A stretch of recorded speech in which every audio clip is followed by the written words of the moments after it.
Hello বন্ধুরা, প্রিয়া ইপসা কিচেনে তোমাদের সবাইকে স্বাগত। আজকে তোমাদের সাথে শেয়ার করলাম নিরামিষ ডালিয়ার খিচুড়ি। সামনেই শিবরাত্রি। শিবরাত্রির উপোসে আমরা সাধারণত চালের কোনো জিনিস খাই না। তাই আজকে তোমাদের সাথে দারুণ স্বাদের ডালিয়া দিয়ে খিচুড়ির রেসিপি শেয়ার করলাম। শুধু উপোসের দিনে কেন, যে কোনো নিরামিষ দিনেও এটা বানিয়ে খেতে পারো। রেসিপিটা ভালো লাগলে প্লিজ আমার চ্যানেলটিকে লাইক ও শেয়ার করে দিও। তবে দেখে নাও আমি এটা কেমনভাবে তৈরি করি। ডালিয়া খিচুড়ি করার জন্য আমি নিয়েছি আলুগুলো দেখো এরকম ছোট ছোট টুকরো করে কেটে নিয়েছি বিমসগুলো একটু লম্বা করে কেটে নিয়েছি। গাজরটাও আমি ছোট ছোট টুকরো করে কেটে নিয়েছি। আর নিয়েছি ফুলকপি, আর নিয়েছি কড়াইশুঁটি। তোমরা তোমাদের ইচ্ছা অনুযায়ী এখানে সবজি ব্যবহার করতে পারো। গ্যাসটাকে হাই ফ্লেমে রেখে একটা কড়া বসিয়ে দিয়ে এর মধ্যে দিয়ে দিলাম 1 কাপ ডালিয়াটা হালকা করে একটু নাড়িয়ে চাড়িয়ে নামিয়ে নেব।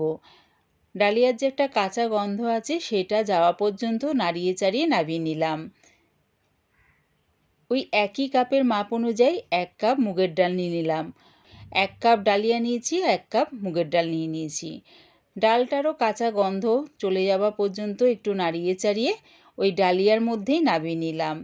এবারে জল দিয়ে 4-5 বার জল পাল্টে পাল্টে ভালো করে ধুয়ে নেব।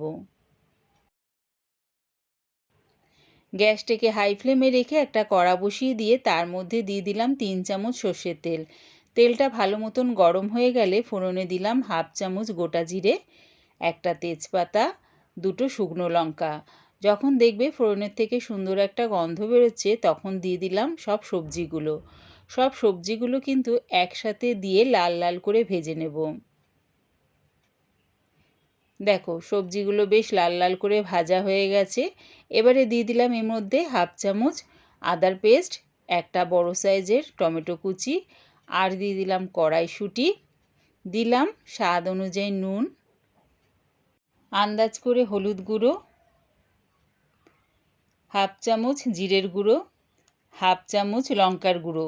তোমরা চাইলে লঙ্কার গুঁড়োর পরিবর্তে শুধু কাঁচা লঙ্কা দিয়েও এটা করতে পারো। সব কিছু দিয়ে সবজির সাথে ভালো করে মিশিয়ে নিয়ে একটু কষিয়ে নিলাম। এবারে দিয়ে দিলাম ডালিয়া আর মুগের ডাল একসাথে ভেজে ভালো করে ধুয়ে রেখেছিলাম, সেটা দিয়ে দিলাম 3টে কাঁচা লঙ্কা, 1 চামচ ঘি। সব কিছু দিয়ে আবারও একটু নাড়িয়ে চাড়িয়ে নিচ্ছি। প্রায় 1 মিনিট ধরে ডালিয়া আর মুগের ডালটা দিয়ে সবজির সাথে মিশিয়ে একটু ভাজা ভাজা করে নিলাম।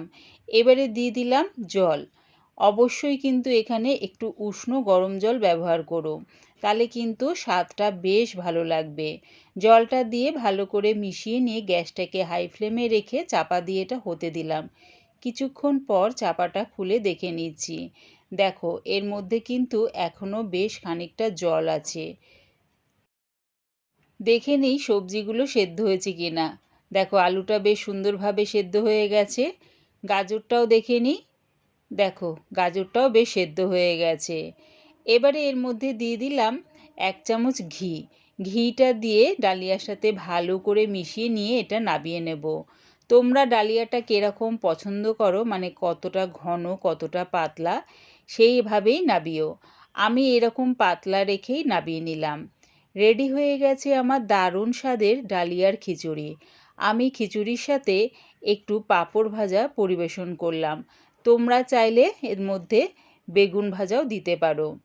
আমার এই নিরামিষ ডালিয়ার খিচুড়ির রেসিপিটা পুরো দেখার জন্যে প্রিয়া ইপসা কিচেনের থেকে তোমাদের সবাইকে অনেক ভালোবাসা রইল। রেসিপিটা ভালো লাগলে প্লিজ আমার চ্যানেলটিকে সাবস্ক্রাইব করে দিও।